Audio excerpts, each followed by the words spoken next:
تحریم ان دنوں بہت پریشان رہنے لگی تھی۔ وہ اکثر ایسے جملے دہراتی تھی، میں مر جاؤں گی، ایک دن آپ کی ناراضی مجھے مار دے گی، اور زارون کا جواب ہوتا، پاگل، ناراضی تو محبت کی علامت ہے۔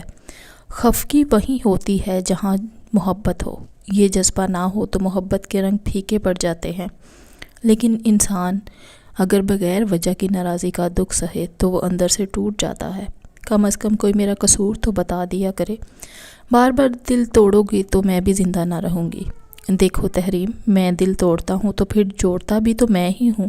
ناراضی کے بعد صلح ہوتی ہے، پیار اور بھی بڑھ جاتا ہے۔ گھر میں یہ جملے اکثر دہرائے جاتے، تاہم وہ اپنے آپ کو خوش قسمت سمجھتی تھی کہ اسے اتنا پیار کرنے والا شوہر ملا، ایسا شوہر جس نے آج تک کسی دوسری عورت سے بات کرنا تو کجا کسی کو نظر بھر کر دیکھا بھی نہ تھا۔ وہ اپنی بہنوں سے بھی مختصر بات کرتا تھا، اکثر تو اسے ان سے کلام کی ضرورت ہی نہ پڑتی تھی۔ خدا کا شکر کہ اسے اپنی نئی نویلی بیوی تحریم پسند آ گئی تھی، جس کو اس نے شادی سے پہلے دیکھا تک نہیں تھا، مگر اب لگتا جیسے اس کے بغیر ایک لمحہ گزارنا مشکل ہو۔ اس کا پیار بھی کچھ عجیب تھا، شدت لیے ہوئے، دھیمے دھیمے رمجم کی طرح برستے ہوئے اچانک کالے بادل لہرا جاتے، خفگی کی بارش برسنے لگتی۔ ایسے عالم میں تحریم انکہی باتوں سے بے خبر اس الجھن میں رہتی کہ زارون کو ہوا کیا ہے، وہ کیوں اس سے بات نہیں کر رہا، کیونکہ من چاہا انسان ہی اگر آپ کو نظر انداز کرے، اجنبیوں جیسا سلوک کرے تو پھر سکون کہاں ملتا ہے۔ رات رات بھر جاگ کر وہ سوچتی، روتی، لیکن کوئی سرا ہاتھ نہ لگتا۔ وہ کتنے دن ایسے تڑپتے ہوئے گزار دیتی، اور پھر اچانک بادل برسنا بند کر دیتے، محبت کی پھوار پڑنا شروع ہو جاتی، اس کے گلے ہونٹوں میں ہی دب کر رہ جاتے۔ وہ ان دنوں کی اذیت کو تلخ یاد سمجھ کر بھول جاتی کہ پھر سے وہی سب شروع ہو جاتا۔ اس کا جیون ساتھی پیار بھری باتیں کرنے لگتا۔ کیا بات ہے، آپ کیوں چپ ہیں؟ کچھ نہیں، مجھے بتائیں کیا ہوا ہے؟ کہا نا کچھ نہیں، کچھ تو ہے، راز میں پتہ کر کے رہوں گی کہ آخر آپ کو ہوا کیا ہے۔ صبح آپ آفس گئے تو بالکل ٹھیک تھے، اور واپسی پر خراب موڈ، آخر کوئی تو وجہ ہوگی نا؟ بلا وجہ تو کچھ نہیں ہوتا، تحریم بوجھل لہجے میں پوچھتی رہ جاتی۔ وہی ایسے ہی ایک دن پھر بالآخر اسے جواب مل گیا۔ زارون نے کہا، آج تم بازار گئی تھی مجھ سے پوچھے بغیر؟ نہیں، میں تو گھر پر ہی تھی، آج کہیں بھی نہیں گئی۔ میں نے دیکھا تھا، وہ تم ہی تھی، وہ تمہاری ہی سفید چادر تھی۔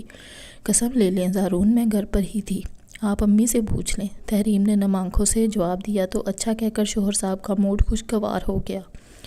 گویا زارون کو اندر سے شک کا روگ لگا ہوا تھا، یہ زہریلا سانپ اسے رہ رہ کر ڈستا تھا۔ تحریم یہ سوچنے پر مجبور ہو گئی تھی کہ ایک عورت کے لیے ایسی زندگی گزارنا کتنا مشکل ہوتا ہے، جہاں 24 گھنٹے وہ کاموں میں لگی رہے، اور رات کو جب تھکی ہاری کمرے میں پہنچے تو خاوند کا ایسا رویہ منتظر ہو۔ ایسے حالات میں عورت زیادہ دیر گزارا نہیں کر سکتی، مگر اولاد کی وجہ سے اسے بہت کچھ برداشت کرنا پڑتا ہے۔ ایک دن ڈرائنگ روم میں سب بیٹھے باتیں کر رہے تھے، تحریم بھی اپنے بیٹے کو اٹھائے موجود تھی، سب کے ساتھ وہ بھی ہنس بول رہی تھی۔ دن بہت مصروف گزرا۔ شام کو تمام مہمانوں کو رخصت کر کے اپنے کمرے میں گئی تو زارون خلاف معمول بہت خاموش تھا۔ وہ اپنے مخصوص انداز میں ہنس بول رہا تھا اور نہ گنگنا رہا تھا، بیوی کو اس طرح نظر انداز کر رہا تھا جیسے وہ کمرے میں موجود ہی نہیں تھی۔ اس کو منانے کی تحریم کی ہر کوشش ناکام ہو گئی۔ اس نے زارون کو لاکھ منایا، اس سے ناراضی کی وجہ پوچھی، مگر اس نے تو جیسے نہ بولنے کی قسم کھائی ہوئی تھی۔ صورتحال اتنی خراب ہو گئی کہ گھر میں موجود تمام لوگوں کو بھی پتہ چل گیا کہ میاں بیوی میں کوئی ناراضی چل رہی ہے، اور اس بات کی وجہ کیا ہے یہ کسی کو بھی معلوم نہ تھا، یہاں تک کہ خود تحریم کو بھی نہیں۔ تو پھر وہ کس منہ سے کسی کے سوال کا جواب دیتی؟ اس نے یہ وقت کیسے گزارا یہ وہی جانتی تھی۔ ایک ہی کمرے میں ہونے کے باوجود دونوں اجنبیوں کی سی زندگی گزار رہے تھے۔ زارون نے تحریم کے ساتھ ساتھ سب گھر والوں سے بھی بات چیت بند کی ہوئی تھی۔ اس کی تو حالت ان دنوں ناگفتہ ہو رہی تھی۔ جب اتنی محبت کرنے والا شخص اچانک اجنبی بن جائے تو یہ اذیت وہی جان سکتا ہے جس نے اسے جھیلا ہو، جس پر گزری ہو۔ آخر کار خدا خدا کر کے ایک ہفتے کی سرد مہری کے بعد اس کے لبوں کا قفل ٹوٹ گیا۔ لیکن اس نے کہا بھی تو کیا کہ میری بہن کا شوہر تمہیں دیکھ رہا تھا، بس مجھے اس بات کا غصہ ہے کہ تم وہاں سے ہٹ کیوں نہ گئیں۔ یہ الزام سن کر وہ تڑپ گئی۔ خدا کے لیے ایسے الزام نہ لگاؤ، میں نے تو تمہارے بہنوئی کی طرف ایک بار بھی نہیں دیکھا۔ اس نے سسکتے ہوئے جواب دیا، ٹھیک ہے تم بے قصور ثابت ہو گئی، لیکن وہ نہیں ہوا۔ آئندہ جب میری بہنیں آئیں تو تم ان کے خاوندوں کے سامنے نہیں آنا۔ لیکن زارون، گھر آئے مہمانوں کے ساتھ یہ سلوک تو نہیں کیا جاتا۔ میں کیسے سامنے نہیں جاؤں گی؟ آپ کی والدہ اور بہنیں کتنا برا مانیں گی، وہ تو میری جان کو آ جائیں گی۔ اچھا تو پھر سوچ لو، یا تو انہیں خوش رکھو یا پھر مجھے۔ اس نے بیوی کو درست لہجے میں جواب دیا، اور پھر اگلی دفعہ ویسا ہی ہوا جیسا وہ چاہتا تھا۔ اس بار جب اس کی بہنیں اور ان کے خاوند آئے تو تحریم اپنے کمرے میں بند رہی۔ اس نے اپنی ساس کو بھی ان کے بیٹے کی اس پابندی کے بارے میں بتا دیا تھا۔ زارون خود بھی تحریم کے ساتھ کمرے میں بند ہو گیا تھا۔ وہ بہت خوش تھا کہ اس کی بیوی نے اس کی بات مانی ہے اور کسی سے ملنے نہیں گئی۔ تم صرف میری ہو اور میرا دل چاہتا ہے کہ میری چیز پر کسی کی نظر نہ پڑے۔ اس نے مسکراتے ہوئے بیوی کا ہاتھ تھاما۔ وہ جواب میں بس مسکرا کر رہ گئی تھی، لیکن جیون ساتھی کو یہ پتہ بھی نہ چل سکا کہ تحریم کے دل میں کیا ٹوٹ کر رہ گیا ہے۔ اب وہ ہر لمحہ ایک خوف زدہ کرنے والے حصار میں قید رہنے لگی۔ پتہ نہیں اس کے شوہر کو کب کسی سے بات کرنے پر غصہ آ جائے، کیا برا لگ جائے۔ وہ بازار نہ جاتی کہ کہیں خاوند کا ذہن اس کے بارے میں کوئی منفی کہانی نہ گڑھ لے۔ اسے اپنے آپ سے شرمندگی محسوس ہونے لگی تھی کہ اس کا شوہر اس کے بارے میں ایسے خیالات رکھتا ہے۔ وہ یہ سوچ کر خود کو تسلی دیتی کہ میری زندگی کا ساتھی مجھ سے پیار بھی تو کرتا ہے۔ وہ میکے جانے کے لیے جب کہتی زارون مان جاتا، چاہے رات ہو یا دن، لیکن وہ اسے اپنے ساتھ لے کر جاتا اور ساتھ ہی واپس لے آتا۔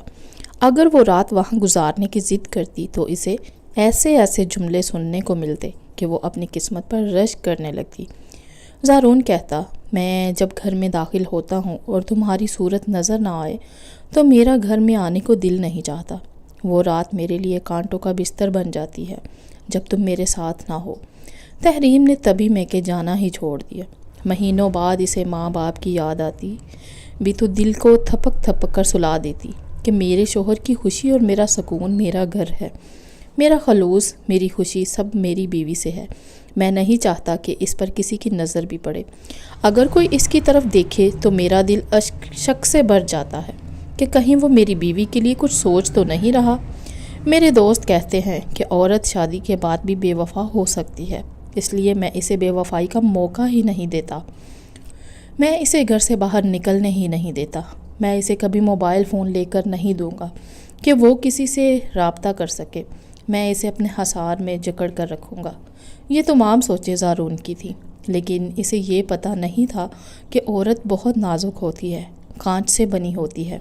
اسے پیار، محبت چاہیے اور ساتھ تحفظ اور اعتماد بھی۔ اگر شوہر اس پر محبت کے ساتھ اعتماد کی دولت بھی دامن میں ڈال دے تو عورت عمر بھر اس کی باندی بن کر رہ سکتی ہے۔ کاش زارون کو پتہ ہوتا کہ اس کی بیوی صرف اسی کو سوچتی، اسی کو پوچھتی ہے، تو وہ شک کے ناک کو پھن نہ پھیلانے دیتا۔ مگر اس نے کبھی اس نازک دل کے نازک جذبات اور اس کی سوچ کو جاننے کی کوشش ہی نہیں کی تھی۔ شوہر کی شکی طبیعت نے تمام زندگی اس شخص کو سکون سے رہنے دیا اور نہ اس کی بیوی کو۔ اس ناروا سلوک کی وجہ سے تحریم کی شخصیت کو گھن لگ گیا اور اس کا اعتماد بالکل ختم ہو کر رہ گیا۔ ذہنی اذیت نے اسے بیمار کر ڈالا۔ شوہر اپنی طرف سے دی گئی بیماریوں کا علاج بھی خود ہی تندہی سے کروا رہا تھا کہ بقول اس کے اسے اپنی بیوی بہت ہی پیاری تھی۔ اس کی جدائی وہ برداشت نہیں کر سکتا تھا۔ تحریم نے حالات سے سمجھوتا کرنا سیکھ لیا۔ وہ بچوں سے باپ کی ناراضی چھپاتی تھی تاکہ وہ اس کا غلط اثر نہ لے لیں۔ اس کے والدین نے تو بہت سوچ سمجھ کر یہ رشتہ طے کیا تھا، لیکن کہتے ہیں نا کہ ماں باپ اپنی بیٹی کو سب کچھ دے سکتے ہیں سوائے نصیب کے۔ یہ بھی شاید اس کا نصیب ہی تھا کہ اس کے دل سے خواہشات کے پنچھی اڑ گئے تھے۔ اسے اب کسی چیز کی چاہ نہیں رہی تھی۔